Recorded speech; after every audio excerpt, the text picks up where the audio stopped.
and welcome to Kids Corner on Armstrong Channel 20. I'm Miss Krista, and I'm so excited today to be at South Grange Elementary School with Mrs. Yoakum's and Mrs. Hall's first grade classes. You know the story of paper? Do you think someone had to make paper and invent paper, or do you think it just happens to be at Office Max and Staples? Well, of course, just like everything else, someone had to invent it. We're going to learn all about the invention of paper in this fictional story called The Story of Paper by Ying Pompistan.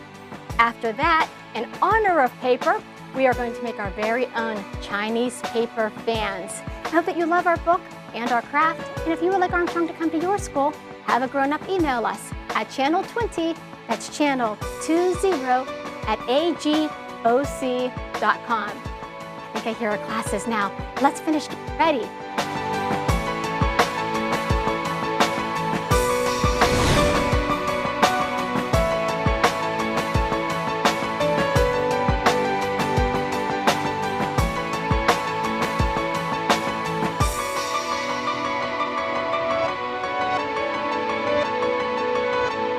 What happens? You talk to each other, right? Do you have friends? Yes, everyone has friends. Do you talk to them on the phone? Yeah. And moms and dads have friends too, right? Yeah, we're allowed to have friends. You probably see mom and dad sometimes doing this. No. Right? Texting? Are we sometimes texting? Yep. Yep, sometimes we text. Yep. Sometimes you see kids and moms and dads on iPads, right? Playing games, playing Minecraft, right? Minecraft boy, there you go. Yeah, everyone does. And so you're playing your Minecraft and you're talking on the phone or you're texting. Who's writing a letter on a piece of paper paper that you made yourself? You made paper yourself. What happened before people could write? So before there was telephone, how did people communicate? People communicate. They got notes and write it down on a piece of paper. They did. They sent letters to each other. You're exactly right. They sent letters to each other. And what if they had no paper? Green. They wrote on rocks or mud. They wrote on rocks or mud. Yep, and you right there. Cheetah. They like cut it off the tree and make their own paper and dip ink and send it. Excellent. Wow, that's exactly right. So what if all you had was a stick and mud? So you're supposed to write someone a letter, right? And say, hey, can you come look at this letter? Because I wrote you a letter, but you're going to have to come here to see it. Because it's in the mud, right? So when that happened, people had to come up with a way to make paper so that they could take it with them, right? And that is the story we're going to read today, and then we're going to do a special paper craft. This is one of my favorite stories by Ying Pompistan, and it's called The Story of Paper. And you can tell that this story probably doesn't have to do with American characters. It probably has to do with what type of characters? Indians. Indians. Close. Not Indian. Chinese. It has to do with Chinese characters. Which is funny because that's what the alphabet's called in Chinese, is Chinese characters. So we are going to read The Story of Paper. I hope you like it as much as I do. It's about 3 rather mischievous kids. Long ago, before paper was invented, most people in China wrote on the ground with sticks or on their hands with slender brushes. A few wealthy people wrote on silk. At school, students wrote using pointed sticks in the dirt. Could you imagine if Mrs. Yoakum and Mrs. Hall had to take 40 kids outside to write in the dirt? Yeah, you could. Well said. But the 3 Kang boys, Ting, Pan, and Kwai, often found things on the ground that were more interesting than their schoolwork. Ting and Pan, look at these big fat worms, Kwai said. These ants are more interesting, Pan shouted. Look at this. Again, but then the teacher came by. You 3, over there. The teacher pointed to a place far away from the other students. Uh-oh, time out. 10 more math problems. Ting and Pan looked. I'm using the worms to help me count, whispered Kwai. Grasshoppers are easier to add, Ting answered. But ants are easier to find, said Pan. Help, my grasshoppers are jumping away. I was adding 6 plus 5, now all I have is 4 plus 3, Ting shouted as he ran after his grasshoppers. When he returned, well, that is 7. The rest of them had disappeared. Once again, the 3 boys didn't finish their work. Their teacher wrote a note to their parents on each boy's left hand, as he always did. Be sure to hold up your hands and keep them dry, he ordered. Well, he probably wrote on their hands in paint. So he couldn't write a note to their parents, so he wrote on their hands. On Ting's hand, he wrote, playing with grasshoppers. On Pan's hand, he wrote, playing with ants. On Kauai's hand, he wrote, playing with worms. As the Kang boys passed the rice fields, the men working there called out, boys, what does the teacher say today? Ting lowered his hand and said, grasshoppers. Pan hid his hand behind his back and said, ants. I covered his left hand with his right hand and said, worms. What does that mean? The men looked at one another, puzzled, but the Kang boys had already run away. Probably couldn't fit any more words on their hands, huh? Nope. So they kind of had to guess what that meant. As they passed the village well, the women who were washing clothes called out, boys, what does the teacher say today? Ting lowered his hand and said, grasshoppers. Pan hid his hand behind his back and said, ants. Kauai covered his left hand with his right hand and said, worms. What does that mean? The women looked at one another, puzzled, but the Kang boys had already run away. The 3 boys passed the old fruit tree in the village, where old women sewed and chatted, old men drank tea, and young children ate and played. The old woman called out, boys, what does the teacher say today? What do you think the teacher says today? Ting lowered his hand and said, grasshoppers. Pan hid his hand behind his back and said, ants. Kauai covered his left hand with his right hand and said, worms. What does that mean? The old woman looked at one another, puzzled, but the Kang boys had already run away. Again and again and again. No, I think it might. When the Kang boys got home, they were all out of breath. Ting gasped, why do people always want to know what the teacher said? Because he is the smartest person in the village, Kauai answered, rubbing his left arm. My arm is sore from holding up my hand all the way home. Mine too, Ting agreed. I wish the teacher could write on something instead of our hands. Kauai nodded in agreement. Then the whole village wouldn't have to know about it. What else can he write on? Asked Pan. We can't afford to write on silk and cloth like rich people in the city do. Mama makes clothes for rich people, said Kauai. She has a basket full of scraps of silk and cloth. But those tiny scraps are too small to write on, Pan interrupted. Perhaps make something out of these pieces, suggested Kauai. How? Asked Ting.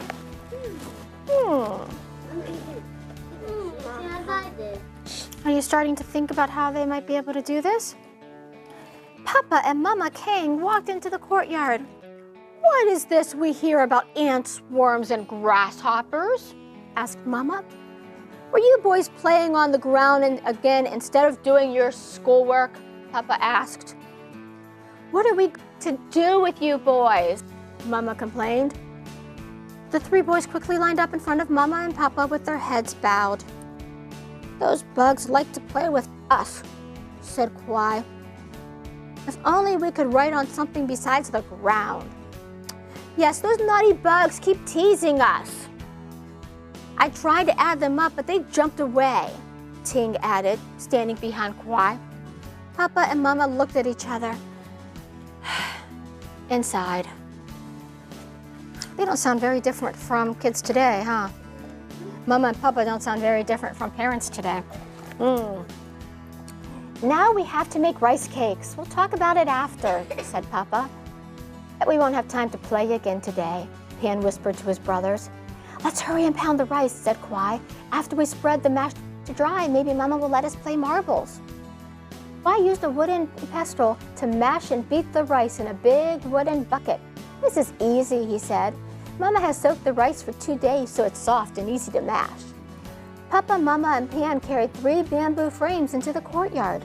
Each frame held a large square of coarsely woven cloth. "Can we pour the mashed rice now?" asked Kwai. After pouring into the bucket, Mama said, "Mash 20 more times. I think that will be good enough." Do you have to make your food like this? No. Nope. I think Heaven's giant eagle and Sparkle do it for us, huh? Ting and Pan each mashed the rice 10 more times. Kwai ran to get 3 big wooden bowls. Papa, Pan, Ting, and Mama set a bamboo frame on top of each bowl. They carefully poured the rice mixture onto each strainer. The water slowly drained through the fabric. "The mashed rice should drain in half an hour. Then we'll steam it and make rice cakes," said Mama. She used a flat bamboo knife to smooth the surface of the mashed rice. "Mama, can we play while the rice cakes drain?" asked Ting. Mama looked at Papa. He nodded. "Okay, but you'll have more schoolwork after dinner," said Mama. Ting and Pan ran to get their marbles, but Kwai stayed and stared for a long time at the smooth surface of the mashed rice. A plan formed in his head. Are you starting to piece it together? No. Not yet? Let's do one more page, and we'll see if it starts to become clearer, this mystery. The next day, on the way to school, Kwai told his brothers, "I have an idea for how to make something to write on." "What? How?"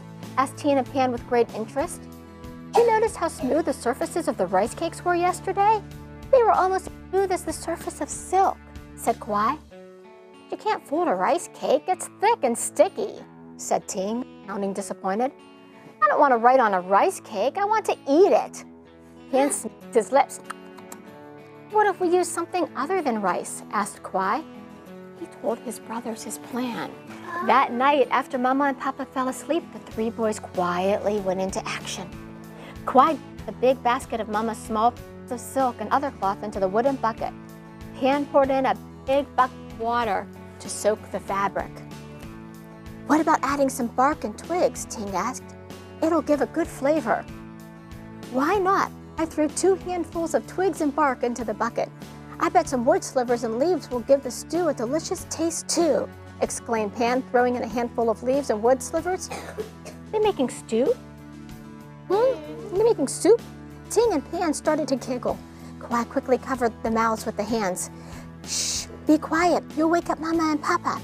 Together, they hid the bucket under some big leaves. Nothing's going to be very good. 2 days later, when Mama and Papa were out, the 3 boys pulled out their invention.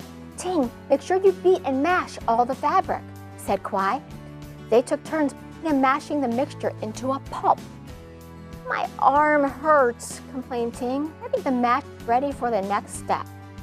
"How about if we each mash it 20 more times? If this works, the teacher will have something to write on." "Then the whole village will never know what the teacher said about us," Kwai said with a big laugh. When Mama and Papa came home, they were surprised to see all the bamboo rice cake strainers, the dinner table, and the rest of the furniture, and even the walls of the courtyard covered with thin sheets of something that looked like cloth. It wasn't. It was paper. Mama cried, "What happened here?" The 3 boys were standing in line in front of a wall. Kwai was writing on a thin sheet pressed against the wall. Ting was using Kwai's back as a table, writing on another thin sheet.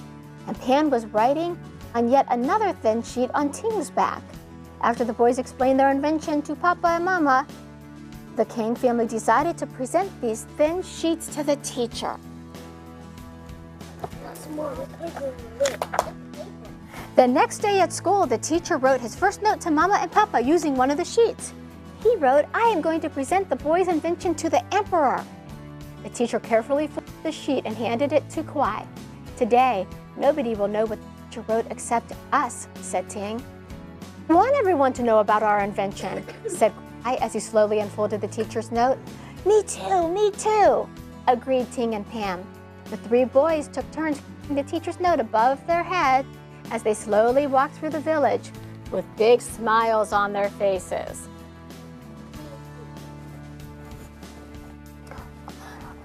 One by one, all the villagers, young and old, followed the boys. The villagers looked at the teacher's notes. They talked about how wonderful it was to have an invention from their village to present to the emperor. They talked about how smart the King boys were. The emperor thought the boys' invention was a great idea and named the thin sheet G, paper. For the King family, they opened the world's very first paper factory.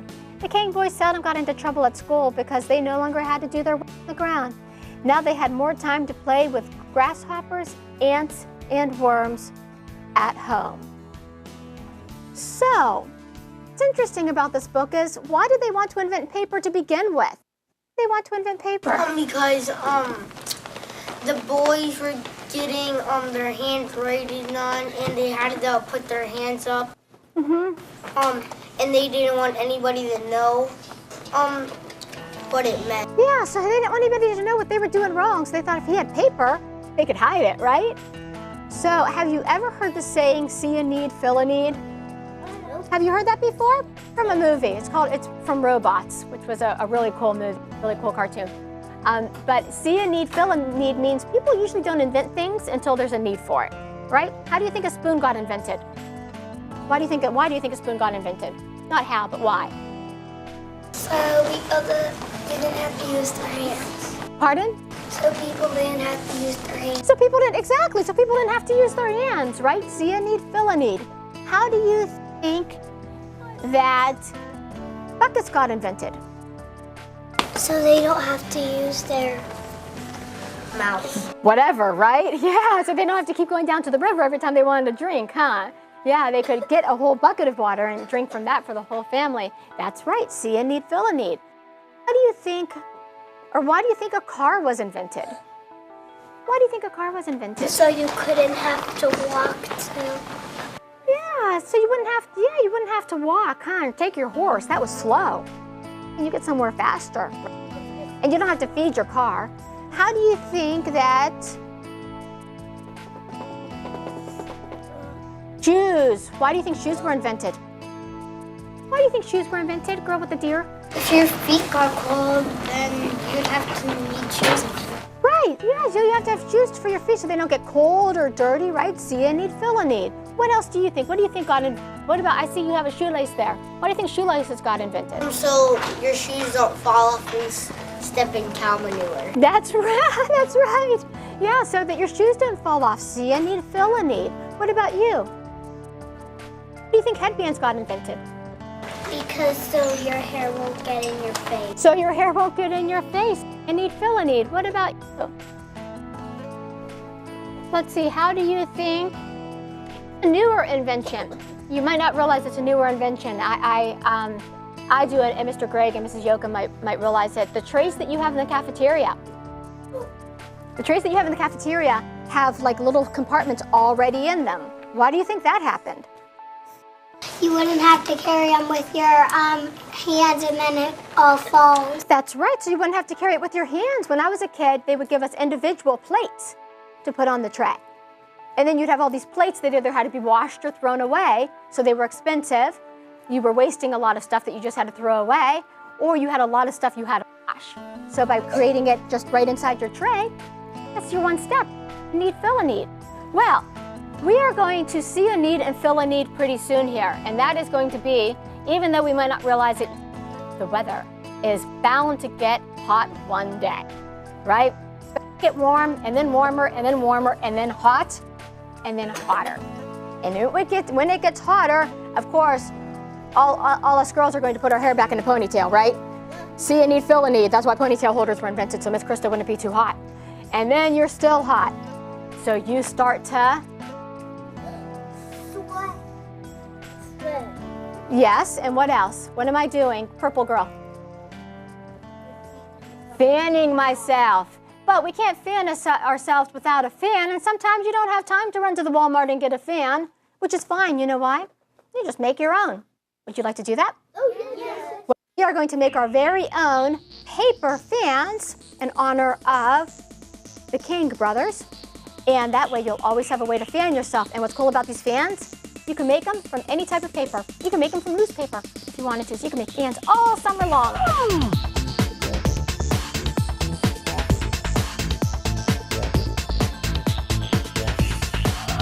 So, we are going to make our paper fans, and of course, what do you think we need? Oh, you're so smart, bravo. May I set these on your desk for a second, please? Yes. Thank you so much. There's a lot of paper towels. We're going to need those. We are going to make our very own paper fans using this.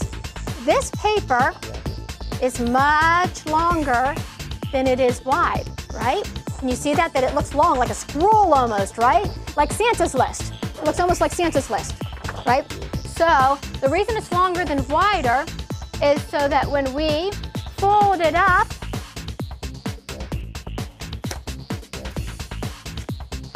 this is Miss Krista not being able to use the two hands she has. We'll be able to get this shape from it. And we're also going to put popsicle sticks on the bottom of these for handles, okay? So that's why we do longer than wider. And I used my calculator in my office because Miss doesn't necessarily do math in her head. And why I did that was for your parents and for all of our friends at home, the paper needs to be 2.5 times as long as it is wide. So if our paper was 5 inches wide, I would say 5 times 2.5 equals 12.5 inches. So if our paper is 5 inches wide, it needs to be 12.5 inches long. Okay, that way we can get the big circle. And that's for our friends at home to know. You don't need to know that because I already cut your paper for you. The first thing we are going to do before I show you how to fold your paper into a fan and before we glue it with the popsicle sticks, the first thing you need to do is decorate it, right? Because white paper is just so boring. You gotta do something to make it your own, right? Yeah. Right? Some of you like blue, some of you like green, some of you really like green. Some of you like red. I know that Empire Strikes Back loves red, right? You already have your red marker, right? You're ready to go. And I have for you some markers. I also have for you ink. This is a very interesting use for a pencil. Here are my pencils. What's on the tip of this pencil? Eraser. Eraser, bravo. Guess what else? This is a stamper. Stamps are just made out of rubber, and that's all this eraser is made out of. So this is your rubber stamper. I'm going to give you ink pads to carefully stamp. What was the key word there? Carefully stamp, okay? So we're going to share it. And Mrs. Yoakum, do you think it would be best maybe to put them on the floor, or do you think they're okay at the desks? I have cleaner. We can clean them. Thank you. And I have paper towels. We're going to keep the stamp pads on the paper towels. We're going to try real hard because I love to use the stamps because it really makes a difference, but we do have to be very careful with it so we don't have to take it away. So the very first thing that we are going to do is decorate our sheets. Okay, you can decorate one side of it first. You might decorate another side if you get done real fast, but at least decorate one side. The more decorations, the better.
You're going to take the bottom piece, so you have it long ways. You have it long, like it's shooting out at you. There you go, okay? And you are going to take it and you're going to fold it just a little bit. Just a little bit, like around your finger, like one finger. Yep, just like that. And then yes, you got it. And that's how you do it. Make sure that the folds are even, so then you're gonna turn it around and you're gonna fold it again onto itself so that it looks like this. Okay, so you're not gonna roll it. You are not going to roll it. We'll come around and help you, okay?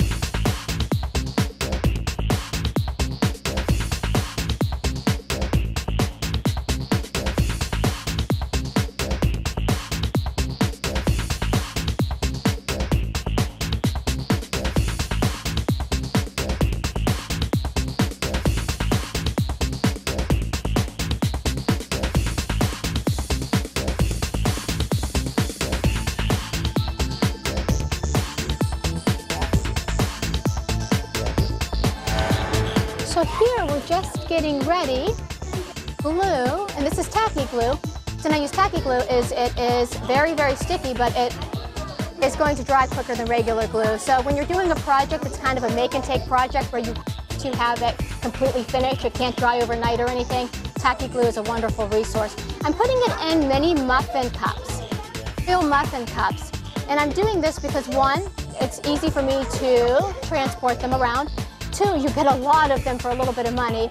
And three, there's not quite as much waste. I don't like using plastic cups, and it's very hard to recycle them afterward because they're so dirty. I would waste so much water trying to clean them out.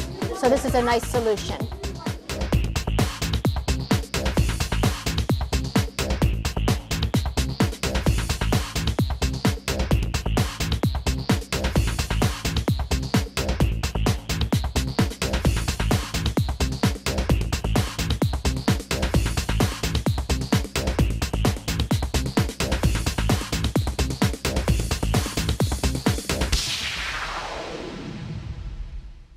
Well, I had so much fun today at South Range Elementary School with Mrs. Hall's and Mrs. Yoakum's first grade classes. Do you work on an iPad? Do you ever write on an iPad? Or do you play on the computer? Or your Nintendo DS? Or your PlayStation? Or for people my age, you remember Atari? Well, electronic stuff is really fun, but before there were electronics, people had to communicate by paper. We found out how 3 young boys found a way to make sure that their teacher didn't tell everyone in the village if they were bad in class or not by inventing their very own paper with The Story of Paper by Ying Chang Compostine. After that, we used that same paper story and made our very own Chinese paper fans. And we used just paper, pickle sticks, markers, ink, lots of glue, and tons of creativity.